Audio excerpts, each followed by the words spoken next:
নমস্কার। আজকে আমি চেস নিয়ে আলোচনা করব কেন আমি চেস খেলতে ভালোবাসি। আমি কিন্তু অনেক বেশি বয়সে চেস খেলা শুরু করি। আমাদের পরিবারে কেউই চেস ফেস খেলতেন না, কিন্তু আমি 1988 মোটামুটি 18 বছরের উপরে তখন চেস খেলা শুরু করি। খেলার কিছুই বিষয়বস্তু বুঝতাম না। এবার আমি খেলাটা শিখি, আমাদের ভাইরা খেলতো, দেখতাম। তারপর বন্ধু বান্ধবরা খেলতো, দেখতাম। দেখতে দেখতে প্রথম খেলাতে ভীষণ হারতাম। তারপর জিনিসটা বুঝতে পারলাম কিভাবে বড়ো চালে, কিভাবে ঘোড়া চালে, কিভাবে গজ চলাফেরা করে, কিভাবে নৌকা চলাফেরা করে। এইবার এগুলো দেখতে দেখতে বেশ মাস 6 মতন এরকম এটা নিয়ে চর্চা করলাম। করতে করতে খেলাটার উপরে এত আমার ভালোবাসা লেগে গেল। তখন আমি প্রথম যে 3-4 চালের যে ছকটা হতো না, তখন আমি এই খেলাগুলো মুখস্থ করতাম। মুখস্থ করার জন্য তখন আমি এরকম খাতার মধ্যে লিখে রাখতাম।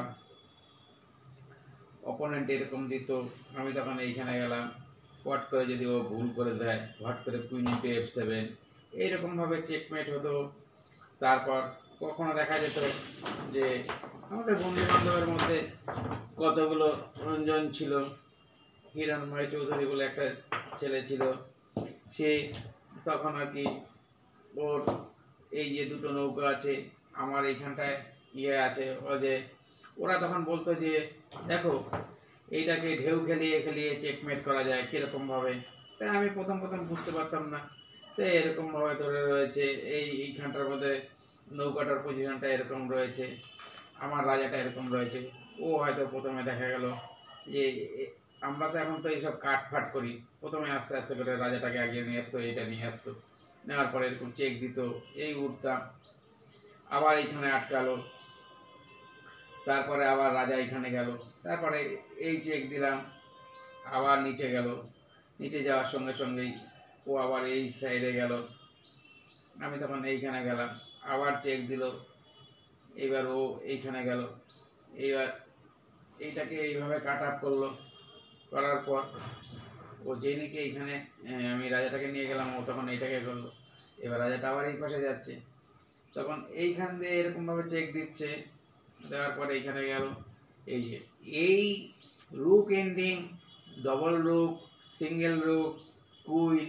আর এখন তো আমরা সেইগুলো তো কত সহজেইভাবে এরকম রয়েছে, যখনই এরকম পজিশন দেখি এরকম রয়েছে, ফটাফট এরকমভাবে একটা লাইন কাট আপ, যে এইখানটা এই লাইনে আরও যেতে পারবে না, এই গেল, এই চেক, এই গেল, এই চেক, এই গেল, এই চেক, এই গেল, এই সাইডে কেটে গেল, এই গেল, এইখানে গেল, এরকমভাবে আমরা চেকমেট করে দিই। তাই তখন আমাদের কাছে এই জিনিসটা খুব ভালো লাগতো যে কীভাবে খেলাটা, আর এত আনন্দ পেতাম যে মনে হয় যেন কোথায় বই পাওয়া যাবে, কোথায় কী করা যাবে। সেরকমই খেলতে খেলতে একদিনকার আমাদের এইখানকার, আমি আগরপাড়ায় বসবাস করি, আমাদের এখানে আজ থেকে 25-30 বছর আগে আমাদের আদর্শ স্কুল হরেন চ্যাটার্জি একজন হেডমাস্টার ছিলেন। উনি খুব চেসটা খেলতে খুব ভালোবাসতো। আমি তখন ওনাকে আমি একদিনকার একটা কম্পিটিশনের মধ্যে আমি যখন হারাই, তখন আমাদের এইখানে বিশ্বাসবাবু এরা যারা ছিলেন, তারা এইসব চেস ফেস নিয়ে আলোচনা করতেন, নেতাজি স্কুলের এখানে থাকতেন। এইবার তখন উনি বললেন যে পিন্টু, তুমি যদি ঠিক মতন ট্রাই করো, বেঙ্গল অনেক কিছুই কাঁপিয়ে দিতে পারো। তাই যাই হোক, আমি তখন খোঁজ খবর নেওয়ার পরে আমাদের রাজ্য চ্যাম্পিয়ন শ্যামল দত্তের কাছে আমি যাই।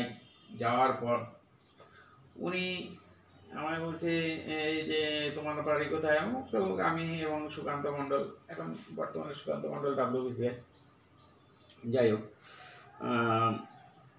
এখন শ্যামল দত্ত আমায় বললো, শ্যামল দত্তকে আমি প্রথমে বললাম যে স্যার আমরা খেলাটা এত ভালোবাসি, আমাদের একটু যদি আমাদের সাথে খেলতেন। বলছে যে তোমার নাম তো পিন্টু, কিন্তু তোমায় আমি পিন্টু না বলে ঝন্টু। আমি বুঝতে পারছি তোমার খেলার সম্বন্ধে খুব বেশি, এখন খেলাটাকে তুমি দেখতে চাইতেছো। আচ্ছা, তুমি একটা কাজ করো, আমার একটা অ্যাডভান্স স্টুডেন্টের সাথে তোমরা দুইজন বসো। তখন আমরা বললাম যে একটা প্লেয়ারের সাথে দুইজন খেলবো, উনি পারবে? আরে একবার খেলেই দেখো না। তা আমি এবং সুকান্ত মণ্ডল দুজনেই বসে খেললাম। খেলার পর মোটামুটি 30-40 মিনিট পরে আমি প্রথমে হেরে গেলাম, তার 3-4 মিনিট পরে সুকান্ত মণ্ডল হেরে গেল। তখন আমি বললাম যে দাদা, আমাদের ভুলগুলো কোথায়? তখন বলছে যে তোমরা যে খেলাটা খেলো সেই খেলাটা লোকাল খেলা, আর আমরা যেটা খেলি সেটা হচ্ছে কম্পিটিশনে খেলা। কম্পিটিশন মানে যে প্রফেশনাল চেস খেলতে গেলে আপনাকে পুরো পারফেক্ট জানতে হবে, থিওরি বেস মানতে হবে। তার মানে আমাদের ভুলগুলি হচ্ছে কি, লোকাল যেসব খেলোয়াড়রা হয় সেই ক্ষেত্রে দেখা যায় যে এক গুটি 3-4 বার আর কি ঘোড়া দিয়ে চালতে চালতে চালতে চালতে ঘোড়া উঠে গেল, তারপর আবার আরেকটা গোল। তখন ওই সময় আমাদের এই পার্থদা বলে একজন, সে আমায় বলল যে দেখো, খেলতে গেলে প্রথম শুরু করতে হয় ওপেনিং করতে গেলে তোমাকে কিভাবে রুই লোপেজ ওপেনিং করতে হবে, ইভান গ্যাম্বিট ওপেনিং করতে হবে, সিসিলিয়ান খেলতে হবে, বিভিন্ন রকমের ওপেনিং আছে। তুমি চেষ্টা করবে এক গুটি 2 বার টাচ না করতে। তার মানে তুমি যদি 9টা গুটি 9 বার ধরো, তাহলে কি হচ্ছে দেখা যাচ্ছে কি, তুমি স্কোয়ারগুলি আগে কন্ট্রোল করতে পারবে। যে যত স্কোয়ার কন্ট্রোল করতে পারবে সেই তত ভালো খেলার মজা তুলতে পারবে। এইবার ওপেন বলল E4, E5, knight F3, knight C6, bishop B5, A6। এটা হচ্ছে একটা রুই লোপেজেরই একটা খেলা। খেলার পরে এবার দেখা গেল যে 5-6 দান যাওয়ার পরে ক্যাসেল হলো। ক্যাসেল হওয়ার পরে রুটটাকে ফাইল করার পরে পিস পোস্টিং করো। এইভাবে করে যদি খেলায় আগাতে পারো, তবে তোমার খেলাটা ভালো একটা পজিশন আসবে। সাথে দেখতে হবে কোথাও চেকমেট হচ্ছে কিনা, তুমি কোনো বেনিফিট পাচ্ছ কিনা, সেইগুলি দেখতে হবে। কাজেই দাবা খেলাটা এরকম একটা জায়গায় আসবে, আপনার এমন একটা সময় মনে হবে যে একটু সুযোগ পেলে যতই পরিশ্রম হোক তার মধ্যেখানে যদি একটু খেলতে পারি, মনটা বেশ আনন্দ লাগে। সবাই খেলাধুলা করে যে সবাই চ্যাম্পিয়ন হবে বা বিশাল কিছু করবে তার কোনো মানে নেই, কিন্তু আমাদের জীবনে একটা দৈনিক জীবন সাংসারিক করার পরেও যদি খেলে যদি আনন্দ পাই, সেটাই হচ্ছে বড় কথা। তাই আমার বাড়িতে যে আমাদের যে ছুটির দিনটা থাকে, আমাদের সব বন্ধুবান্ধবরা যারা কম্পিটিশন খেলে আমার বাড়িতে আসে, তাদের সাথে আমি ওই ছুটির দিনটা এনজয় করি। যাই হোক, আজকে আমি এই খেলাটা আজকে প্রায় 30 বছর ধরে এই খেলাটার সাথে আমি জড়িত আছি। ভীষণ হ্যাপি, জানি না কতদিন চালিয়ে যেতে পারবো। আমার খুব ভালো লাগে। আমার এখন এই মুহূর্তে তো সবসময় তো বন্ধু বান্ধব পাই না, তাই যতটা পারি অনলাইনে খেলি, সেখান থেকে এনজয় করছি। তা আমার বাড়িতে কিছু স্টুডেন্টও আসে, খেলাধুলা শিখছে, চেষ্টা করছি। আর আমরা যারা 2000-2000-এর উপরে রেটিং হয় তাদের সাথেও আমি তাদের কাছে শিখি। আমার একটা ব্রিজের বড় একজন খেলোয়াড়ের সাথে খেলেছিলাম, যার নাম হচ্ছে অজয় হালদার। উনি 3 মিনিট 2 সেকেন্ডের খেলা খেলেছিল। সেটা আমার মনে হয় খুব সম্ভবত এই পার্ক স্ট্রিট এলাকাতেই খেলেছিলাম। আমি জানি অজয় হালদার খুব দারুণ ধরনের নাইট পোস্টিং করে, তাই উনি নাইট যে পোস্টিং করে না, ওনার নাইট পোস্টিং করার পেছনে অনেকগুলো কারণ আছে। কিভাবে যে অজয় হালদার যে নাইটগুলো পোস্টিং করে সেটা নিয়ে আমি কিছু একটা নমুনা আমি দেখাচ্ছি।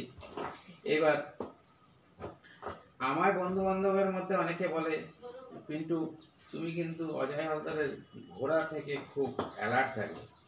তখন আমি কথাটাকে কিন্তু বেশ সিরিয়াসভাবেই নিয়েছিলাম, কারণ অজয় হালদারের ঘোড়া এত কড়া পোস্টিং হয় সেটা আমি জানি, কিন্তু উনি খুব ভালোভাবেই খেলছিল। আমি হয়তো পুরো পজিশনটা হয়তো দেখাতে পারবো না, কিন্তু আমি ধরেন E4 খেলেছি, উনি হয়তো C5 খেলেছে, নাইট F3 খেলেছি, হয়তো E6 করেছে, আমি এরকমভাবে মেরেছি, ও হয়তো মেরেছে, মারার পরে এরকম গেছে, ও নাইটটা এই A6 করার পরে আমি হয়তো এরকম গেছি, ও হয়তো এটা গেছে, আমি হয়তো এটা দিয়েছি, অজয় হালদার ঠিক এইরকম, বা C7, তারপরে হচ্ছে এই গুটিগুলি সব এদিক ওদিক হয়ে যাওয়ার পরে D5, F4 পর্যন্ত উনি এইভাবে করে ঠিক এই পর্যন্ত এসেছিল। তাই আমি তখন এরকম চিন্তা ভাবনা করেছি, এখানে যেটা দেখালাম হয়তো অনেক কিছু খাওয়া টাওয়া হয়, উনি কিন্তু 9, A6, C7, D5, D5 না, হয়তো E6 করে F4 পর্যন্ত। তাই আমি এই ব্ল্যাক স্কোয়ারের গজটাকে মুভই করিনি, আমি জানি উনি এই দিকেই আসবে, তার জন্য আমি সমস্ত গুটি পোস্টিং করে রেডি করে রেখেছি। যেই নাকি নাইটটাকে F4 বসিয়েছে, সঙ্গে সঙ্গে আমি পাট করে মেরে দিলাম। উনি তখন আমার মুখের দিকে তাকানোর পর তখন আমার দিকে তাকানোর পর উনি বুঝে গেছে যে আমি এই ব্যাপারটা নিয়ে অ্যালার্ট ছিলাম। যাই হোক, তার ওনার মতন লোকের কাছে আমিও যে জিততে পেরেছিলাম ম্যাচটা, তার হাফ মিনিট পরে আমি বললাম পিওর ফ্ল্যাগ ডাউন, তখন উনি হার স্বীকার করলো। তাই আমার ওইখানটাই হচ্ছে ব্লিজে সবচাইতে আমি হাই রেটেড প্লেয়ারকেই হারিয়েছিলাম অজয় হালদার। আর এমনি আমি বালিগঞ্জের 2000 রেটেড প্লেয়ারের সাথে একদিনকার আমি হারিয়েছি, তখন তো আমি তো খেলাটার সম্বন্ধে কিছু বুঝিই না। খেলাটা হয়েছিল আমাদের বেলঘরিয়াতে একটা নন্দন মঞ্চ, তাই ওইখানে এরকম তারক সূত্রধর ফুত্রধর এরা সব খেলার কম্পিটিশন চালাতো। তাই আমি ওইসব সময় রেটিং কী জিনিস ওইসব কিছু বুঝিও নি, তাই আমার খেলার কথা খেলে চলে এসেছি। তারপরে বলছে যে কিরে পিন্টু কোথায় রে, পিন্টু কোথায় রে, তো আমার বলছে তুই জানিস কি করেছিস? কেন? আমি খেলাটা জিতেছি। আরে বোকা, এটা কি জানিস ওর রেটিং কত?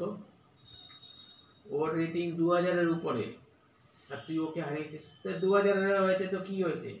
আরে রেটিং বুঝিস না? তুই মাধ্যমিক, উচ্চ মাধ্যমিক যতই পড়াশোনা করিস না কেন, তোকে যেরকম মাধ্যমিক পাস, উচ্চ মাধ্যমিক দাবা খেলতে গেলে আগে রেটিং, তারপর IM, তারপর GM, তারপর সুপার মাস্টার, এইসব। আচ্ছা ছাড়, মন দিয়ে খেলাধুলা কর। এই যে আমার কাছে যে ওই রেটিং এর কথাটা মাথায় ঢুকিয়ে দিল, তারপরে আমার পরবর্তী খেলাটা হয়তো মনে হয় আমি হেরে গেছিলাম। যাই হোক, ওইখানে নন্দন মঞ্চের অনুষ্ঠানে আমি হয়তো 28 প্লেস পেয়েছিলাম। তার আগের বারের একটা কম্পিটিশন হয়েছিল, ওইখানে খুব বেস্ট পারফর্ম করেছিলাম, 3rd পজিশন পেয়েছিলাম। তখনকার আমলে 10 টাকা করে এনটিভি ছিল, তো এই 300 টাকা দিয়েছিল, খুব আনন্দ পেয়েছিলাম। যাই হোক, আমার এই জীবনে এই পর্যন্ত যে সব খেলা খেলি বিগত দিনের, সেই সব ঘটনা কত লোক আছে এবং কত লোক স্বর্গীয়। যাই হোক, আমি প্রত্যেক দিন খেলাটা খেলি এবং খুব এনজয় করি। অনেকে কমেন্টে আমার নামে অনেকে ভালোও লিখছে, খারাপও লিখছে। দেখেন, জানার কোনো শেষ নেই। আমাদের যে সুপার গ্র্যান্ড মাস্টার বা ম্যাগনাস কার্লসন থেকে শুরু করে আরো যত বড় বড় গ্র্যান্ড মাস্টার, ববি ফিশার যারাই আছে, চেস মানেই একটা না একটা ভুল থাকে। যাই হোক, ওদের ভুল খুব কম, আমাদের ভুল প্রচুর বেশি, কারণ আমরা সাংসারিক জীবনে অনেক কাজকর্ম করার পরে এই জিনিসটা রাখে, সেই জন্য আমরা হয়তো কত ফিটনেসের দিক দিয়ে স্বাবলম্বী হয়ে ওঠে না। যাই হোক, আমি চেস খেলাটা নিয়ে খুব এনজয় করছি। আমার চেসের এই হিস্টোরি আপনার আমি বললাম। আমার নাম পিন্টু ভৌমিক, আমি আগরপাড়াতে বসবাস করি।